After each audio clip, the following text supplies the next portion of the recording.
मान्छेहरूको लागि मैले के लेखेको छु थाहा छ? छोरा मान्छे हुन एकदमै गाह्रो छ। हामी त छोरी मान्छे हो, छिनमै रिसाइदिन्छौँ, छिनमै रोइदिन्छौँ, फकाउने मान्छे भए पनि नभए पनि यतातिर फर्केर बसिदिन्छौँ होइन, त्यो हाम्रो मुड हो। तर छोरा मान्छेलाई एकचोटि रुन पनि 100 चोटि सोच्नुपर्छ। कहाँ रुँदैछु, मान्छेको अगाडि होस्, भिडमा छु कि अलिकति न्याउरो देखेको छु कि, जस्तो सुकै अवस्था होस् हाँसेर गुज्रिनुपर्छ। यहाँ यतिजना हुनुहुन्छ, उता हुनुहुन्छ, this is for all of you. यो चाहिँ मैले लेखेको एउटा पोएट्री, छोरा मान्छे। छोरा मान्छे सुन न, आज मनैदेखि एउटा कुरा भन्छु नि ल, जिन्दगीको यात्रामा तिम्रो सहयात्री बन्छु नि ल।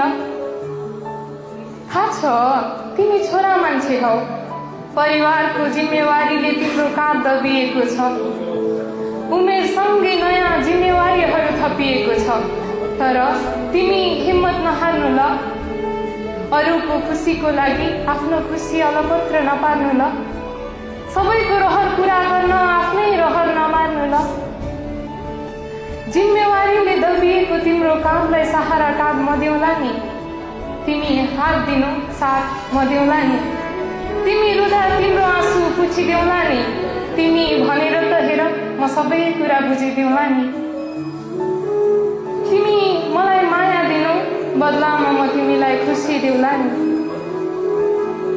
दिनभरिको थकानले ज्यान भारी हुँदा त्यो शिर मेरो काखमा राखी निदाउनु है, पीडाले त्यो मन भक्कानिदा मलाई अँगालो हालेर रुनु ल।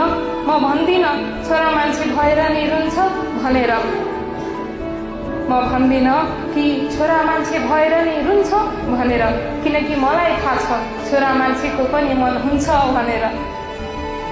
तिमी सुनाउँछौ साना तिना कामले मेरो खुट्टा गलेका कुरा, तर कहिल्यै सुनाएनौ पीडाले त्यो मन जलेका कुरा।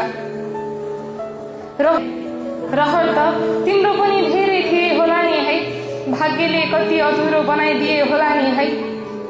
केही छैन तिमी सुर्ता नगर, बाँचुन्जेली सँगै बाँचौँला, चितामा सँगै निदाउला नि। दुनियाँ सबै टाढिए पनि हामी एकअर्काको अँगालोमै हाँसेर जिन्दगी बिताउला नि।